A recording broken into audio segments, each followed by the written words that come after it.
Hi there, everybody. This is the lecture to add on to our week one video for building a team. I just wanted to acknowledge that I know in week one, your first video that was in our course content had some information related to just verbiage on week two. I've taught this class a couple times and I've moved some of the videos around to create more content in the weeks to come. So I apologize if there is any confusion on that. All right, so let's keep going with building a team and building relationships. I was thinking about the internet, and I know not everybody is on these different platforms out there, such as Facebook, Twitter, Instagram, blogs. And I am to a certain degree.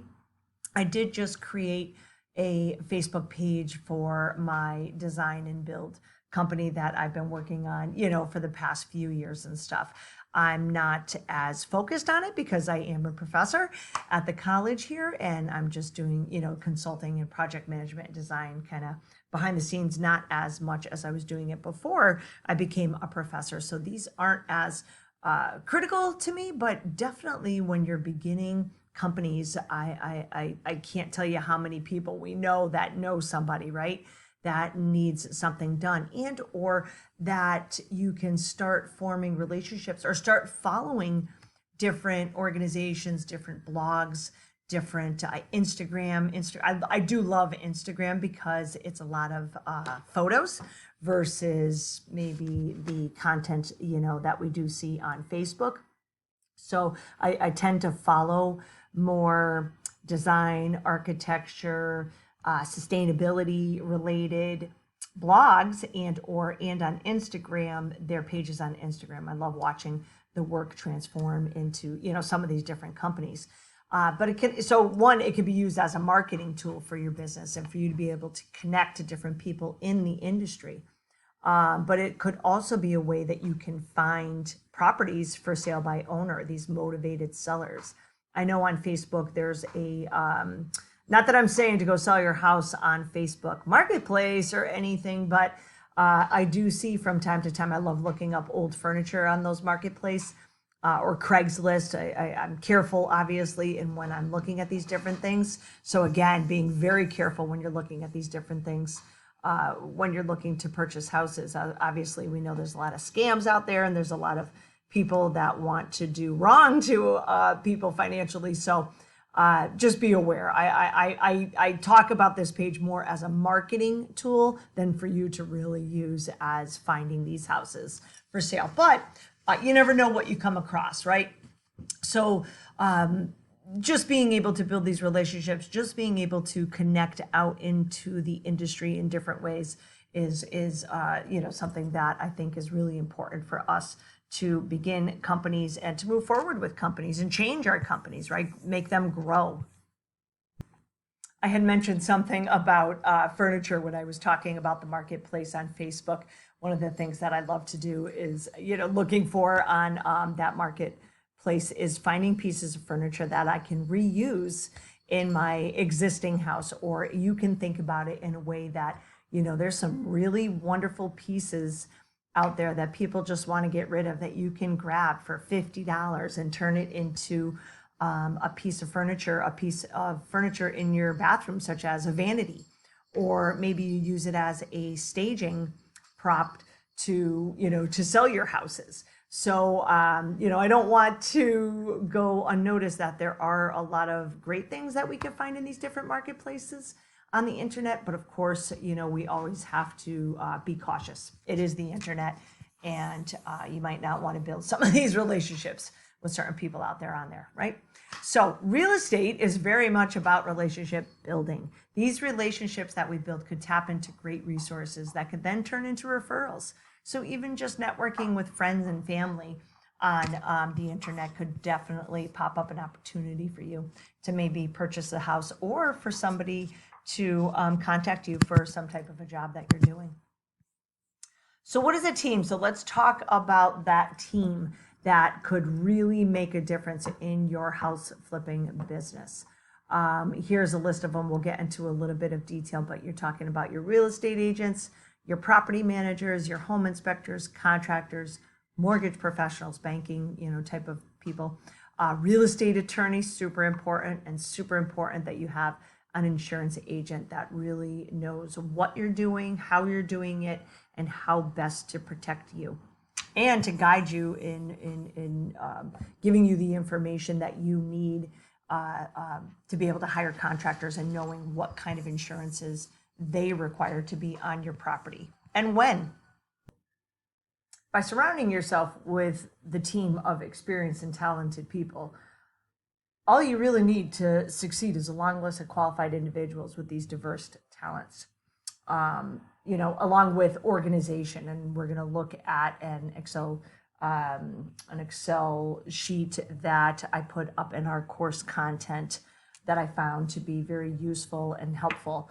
But as long as you have the organization of these experienced and talented people, you can always pick up the phone when you need to consult with a qualified real estate agent, or when you need to be able to have some switches and receptacles changed out and some light fixtures changed out. Have an electrician on hand. Maybe have 2 electricians on hand. And what about carpenters? Being able to call in a carpenter when you need to put in a structural beam.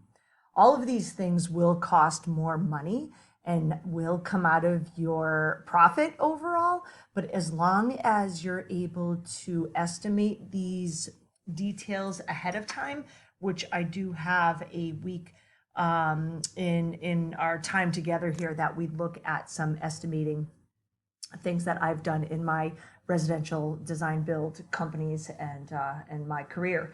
But anyways, as long as you have these costs built in to your overall budget, then you can easily be able to, call upon these qualified individuals that you've created a relationship with, and have them come and help you through, whatever task it is that's needed. So let's get moving on to some just a little bit more specific of these individuals on your team. So for me, when I'm thinking about a house flipping company team, I'm thinking about a real estate agent first and foremost. And an attorney and an insurance agent. I think those 3 individuals are going to be really key in finding trust with those individuals. So a real estate agent, who knows the ropes, has the right contacts to assist you in managing 2 transactions that are really critical for your success: purchasing a home at less than market value, and then selling the rehabbed house quickly for the profit that you're looking to achieve, all staying within the limits of that neighborhood and, the market of that neighborhood. The worst thing in the world is to see a house get rehabbed in a neighborhood, and the rehab is done very inexpensively, I'm going to say. I would like to use some other words, but they're probably not very appropriate for teaching, and I don't want to say the cheap word, but they're just a lower quality of materials, and maybe a lower quality of labor as well too, installing things, painting things, outside landscaping details, all of the different things that really sell a project are done at a lower rate. Okay, let's say it nicely. And then you try to sell it above what the other houses in the neighborhood are worth. I've seen time and time again, even just driving through, you've probably seen it as well too.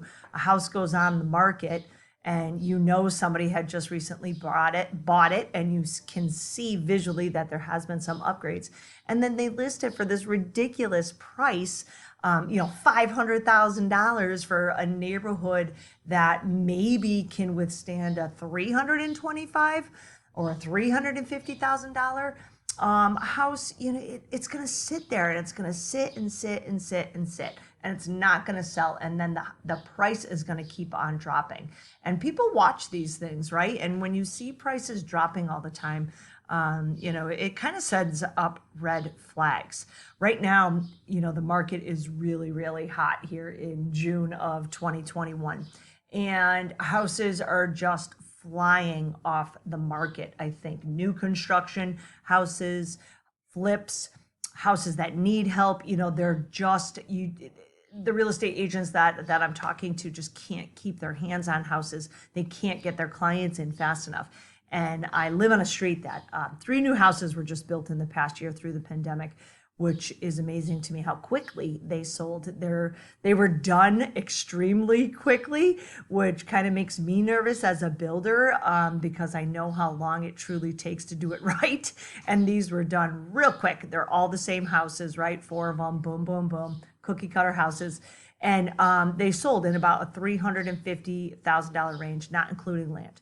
Then there's a house down the road, and the houses on my road are all over the place as far as cost goes. Some could be upwards to the 350 range, new construction, and some could be down into the low 200s, if not high hundreds. And there's this house that has a shared driveway. It's a larger house, and it seems to have a very large outhouse in the back. Maybe looks like it's finished. There's some pretty windows up in the gable. And they're trying to sell the house for $500,000. Well, guess what? That house has been on the market for, God, at least 8 months. And that's not exaggerating. 8 months on the market. So, can you imagine having a house just sit and sit and sit? So you have to be, this story is about, you have to be fully aware of what the house valuations are in that neighborhood before you even purchase the house. How much money are you going to put into it after you get it? Maybe under a little bit of market value, right? Get that real estate agent to get it under market value. What are you going to put into it? What are you going to sell it for?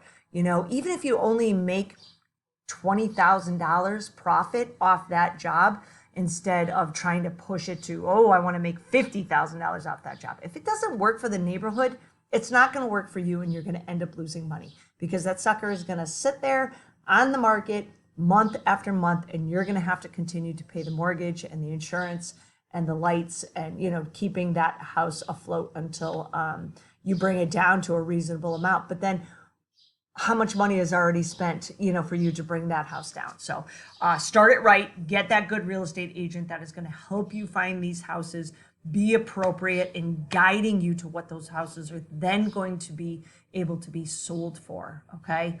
So also, that goes into this finding houses that meet your search criteria. They assist in evaluating properties that you may want to purchase, so you don't pay more than the house is worth. I think, we talk about home inspectors on the right side of this slide, and which worry me sometimes. But anyways, real estate agent, I think, in my opinion, the people that I've met that are real estate agents, they kind of have a better eye sometimes than these home inspectors. They can evaluate the properties quickly and be able to see points that might end up costing more than it's worth, right?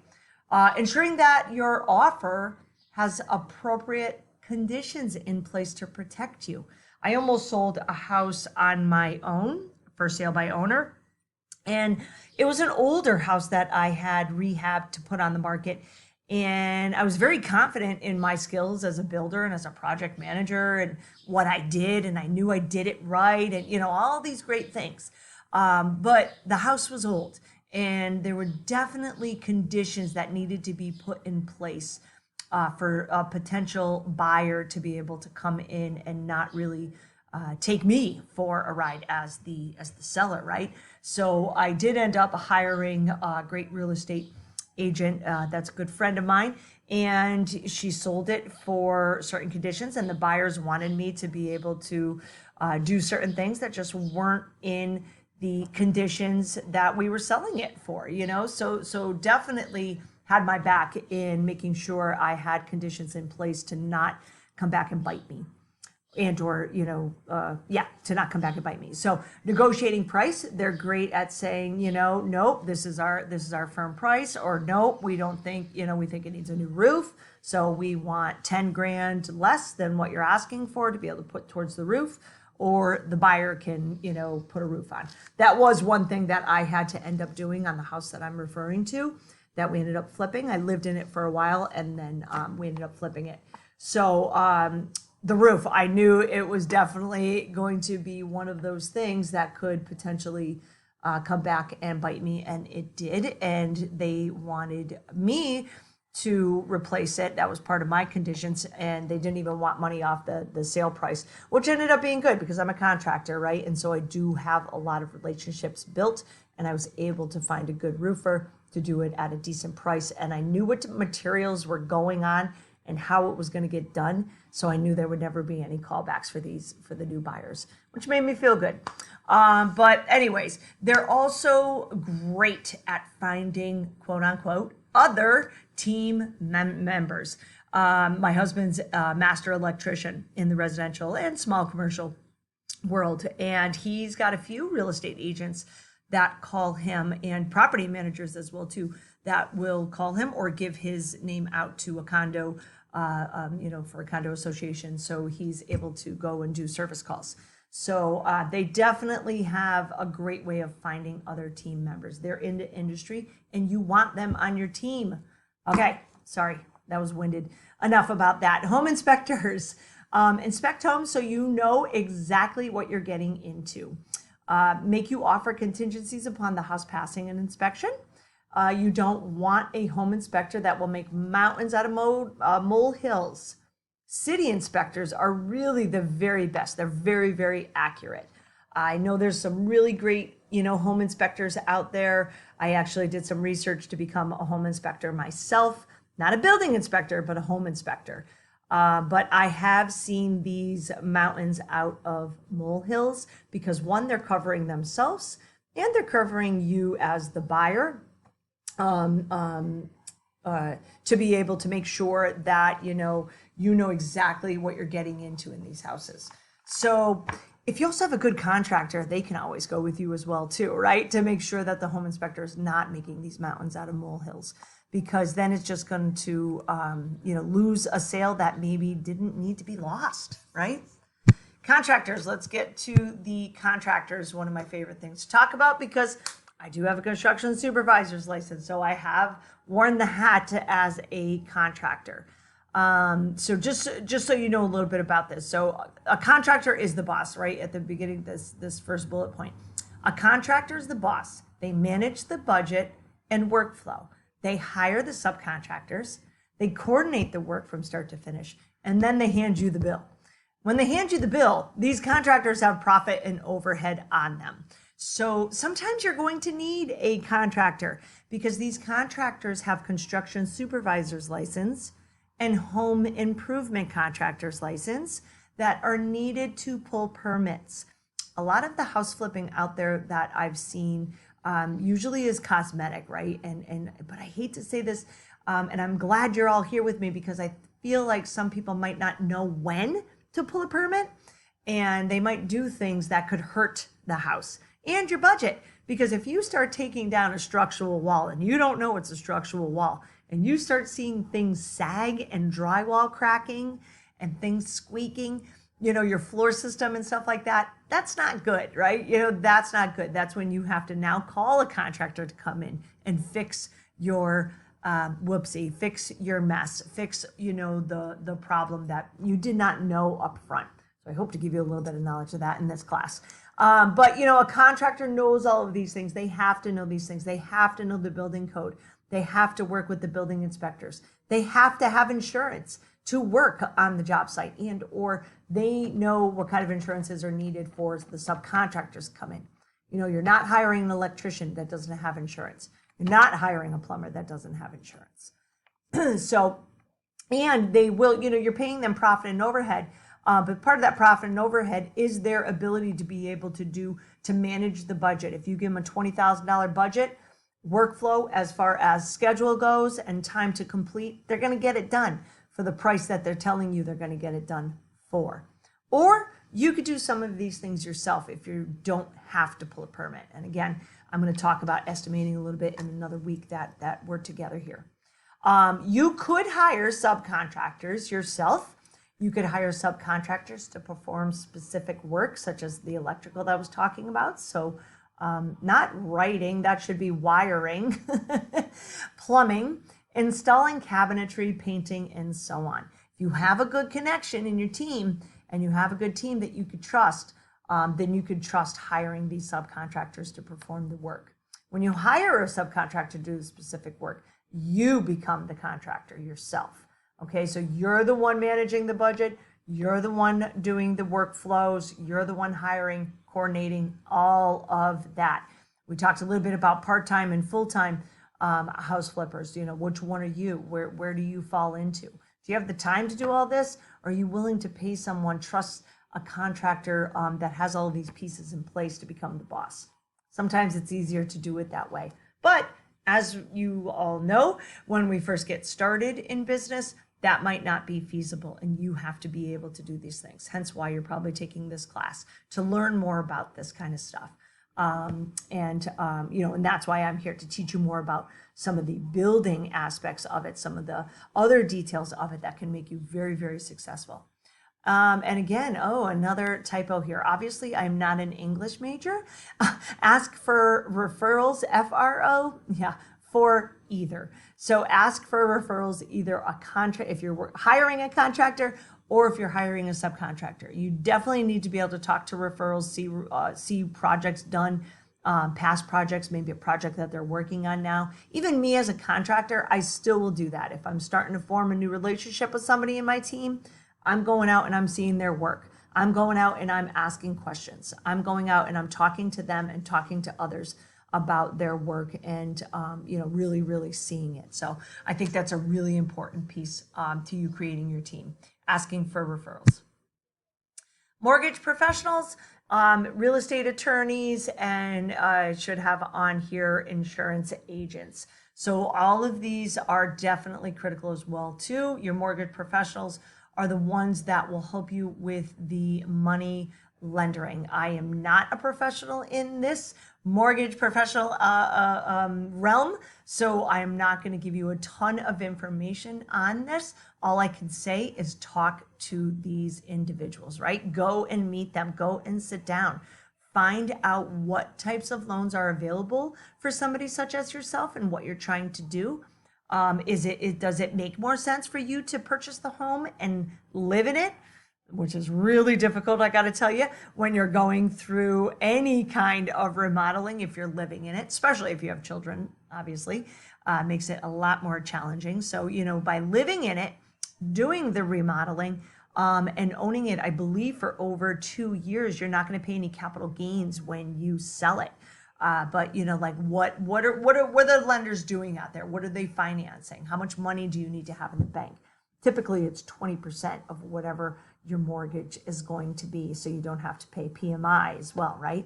So, a lot of different aspects go into these mortgage professionals and lenders. So please interview people. Do not pick the first one. You know, go and talk to different individuals to find out what is the best option for you in your situation. Real estate attorneys. So yeah, have an attorney. You know, I have to have a business attorney. Real estate attorneys as well too. They're going to be able to help you with the purchasing agreements, titles of the houses. Any real estate attorney I've ever dealt with was through my real estate agents. So they're the ones who hooked me up with their team of individuals, and I went on to, you know, use theirs. Insurance agents, that is not on here. So definitely being able to talk to even if you have homeowners insurance right now, or rental insurance, or car insurance for that matter, you know, talk to the agent that you've been working with and ask them if they have an individual in their company where they work that specifically deals with this type of business. And so you can get the proper information on what kind of insurances need to be had for your business to flip houses. What kind of insurance do you need to have for the house that you're flipping, right? We'll talk a little bit more about this in, I believe it's week 2, so don't quote me on that. But, you know, again, I think the best thing that I could tell you for all of these individuals on your team is to really talk to individuals, get connected with different people. And we talked a little bit, I put some verbiage on the course content for week 1 here about mastermind groups. And what that's about too is creating and creating these relationships and building these teams. There's a lot of different things out there. And I believe in our discussion board, I might have an added area where we can add these kind of groups that you could join, blogs that you could read. Please feel free to add to this discussion in our discussion boards in our course here on Blackboard. I'm going to put up a few. So another one that I joined was BNI, Business Information Networking, I believe it's called, and I'll make sure I have the link in that discussion board for you. But BNI, I was part of that for about 2 years when I first started, after I had worked for a design build company for 10 years and went out on my own. I partnered up with somebody shortly after I was on my own for about a year. And that was one of the things that we did, that I did specifically, went to these BNI monthly meetings that, there was a ton of people there, plumbers, electricians, attorneys, real estate agents, insurance agents. I mean, you name it. I found a bunch of individuals there to start building my team. Some stayed, some did not, right? We wean out the people that we don't work very well with, and we keep the ones we do. And I'm kind of old school, so I have these, address books that I still write in, if you can believe it. I still use. A lot of people will do it on our cell phones now, right? And try to organize groups into professional versus personal. And I still, handwrite a lot of things and draw a lot of things still with pencil and paper. So I have a lot of different address books that I've used, or a collection of business cards. There's some great, things over at Staples that will hold business cards, and I had 3-ring binders of them. So yeah, so business cards, hanging onto business cards, and highlighting the ones you really like. The Chamber of Commerce in your town or city is a great way to network with individuals that you work with. They're a great source of information and referrals. So I was on the South Hadley Chamber of Commerce for years when I was doing this BNI, and I met a lot of really great individuals. We actually did a few construction projects from the referrals that we received, mostly from the Chamber of Commerce. And then the BNI were individuals that I started to work with. I started to build, into my team. The Home Builders Association of Western Mass, located right here in Springfield, Mass, is a great way to be able to take some of these courses that you're taking here with me through workforce development. And, prior to COVID, they would hold picnics and different things, even for non-members of the Home Builders Association. They're the ones who do the home show in West Springfield at the Big E. And again, just another place to network. So I'll put all of these individuals that I refer to in our discussion board, but like I said, please add on if you have any to share as well. These last few slides are something that I talk a lot about in the Architectural and Building Technology certificate and degree here at STIC. I'm a huge advocate of the integrated design team concept. And I just wanted to share with you guys how valuable this building of a team, integrated team, is, even at a much larger scale. I look at it as a larger scale because I've been in the industry for over 20 years. I've worked for a design build company for 10 of those years. Oh gosh, it's probably longer than that now, but, seeing how they created this integral design team, but yet me learning about it more after I left the company and creating my own core values of what I wanted for this design build company that I was creating, really, brought this concept together even more than what I had learned from another company. So owning my own design build company, this was one of the most important aspects of successful projects that came to completion in our company. I built a lot of really wonderful new construction houses, one of them being a high-level energy efficient LEED, which is Leadership in Energy and Environmental Design, which typically that certification is more prevalent in the commercial world. I actually did the first residential house in Springfield, Mass. And if I didn't have this integrated team design by this time, that was one of the last houses I built actually. So if I didn't have this concept and this core value of creating my team and working as a team, I wouldn't have been successful in the silver part of the certification that we did receive there, which is gold. It was the highest. So the integrated team design. When we look at it in the traditional manner, the design process versus the integrated design process. So typically it was always based on design. You do the design first, whether it's with a person like myself who is not an architect. I'm actually an architectural designer. So I've, again, been designing for 20 years besides building.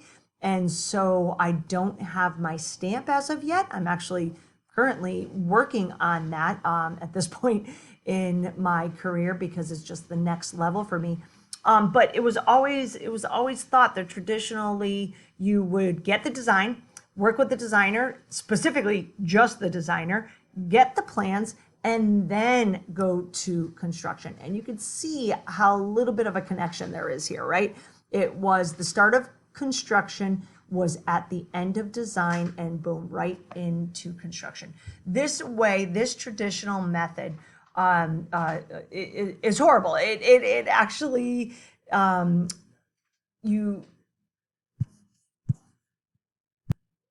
sorry, I was getting a little tongue-tied there. So this method is you're more apt to take longer for the construction process, and it could end up costing more money as well too, because these two things are not integrated together. So what we talk about in the Architectural and Building Technology program a lot is taking this traditional method and blending it all together. So the cost of the construction is actually established through the preliminary and detail part of the drawing process. So when you have a design build company, it's very easy to do that.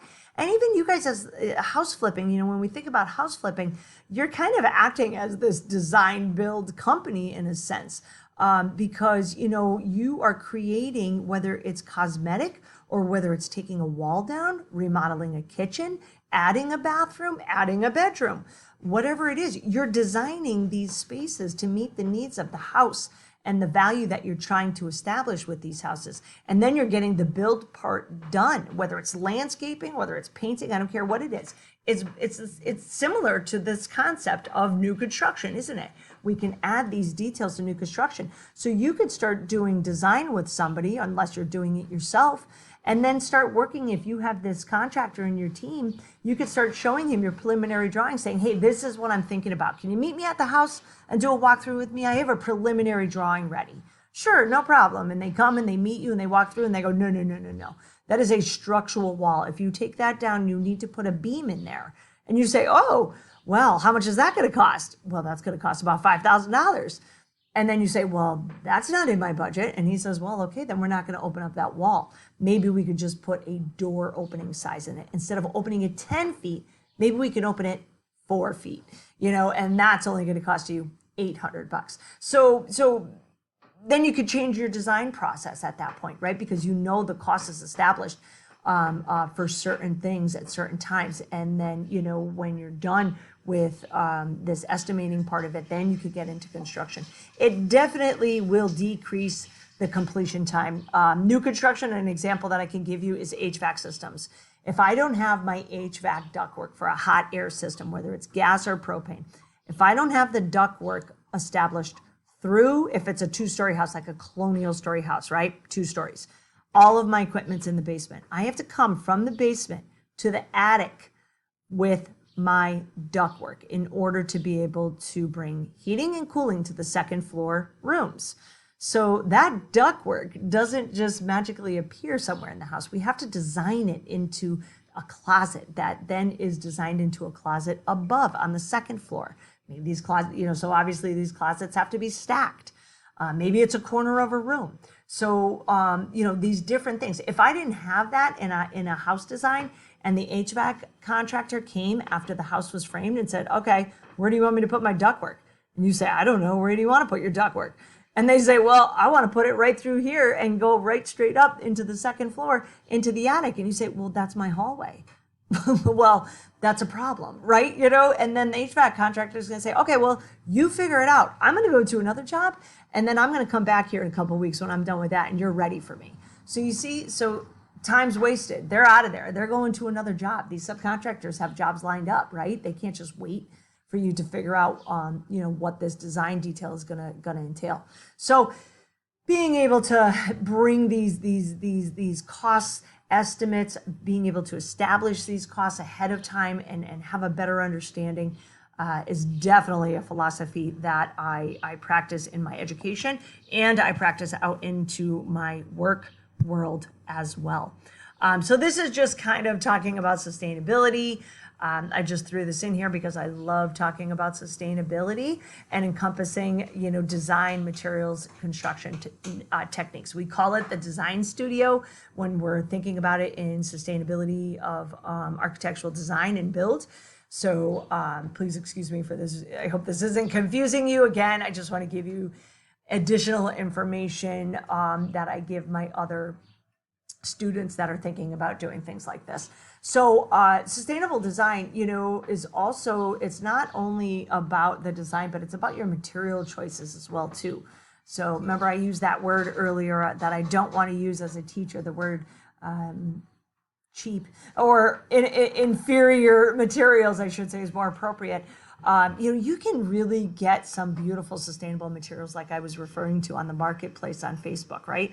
Being able to grab a bureau that somebody might think is junk, that's a beautiful wood piece that with a little elbow grease and some sanding and some painting and maybe being able to visualize what a sink would look like on it and being able to put it in a bathroom. You're keeping that piece of material out of the dump, right? Out of the landfills, which to me is very sustainable. Anything we can keep out of landfills is a wonderful thing. And also being aware of what materials that we are bringing in. Those inferior materials definitely have off-gassing, and they have different things related to paint, product, plastics, different things like that. So where do you want to go with this? How sustainable do you want to be? How important is the health and wellness of the clients or the potential buyers that are going to be building your house, buying your house? What is important to you in this realm of sustainable design? Is it this passive design strategy where you're looking at windows and you're looking at how sun comes into different spaces and maybe being able to utilize different spaces within your house differently into that flip? Showing that differently. Because I got to tell you, this is a buzzword, right? Sustainability, green building, eco-friendly. These are all buzzwords. People know this stuff. And our younger generations that are coming up to almost house buying potential are very aware of sustainability and what is around in our environment, the plastics, and what things. This is being taught in the elementary schools now. So this could also be a really cool marketing tool for you as well if you learn more about sustainable building practices. And again, this is related to design, materials, and construction techniques.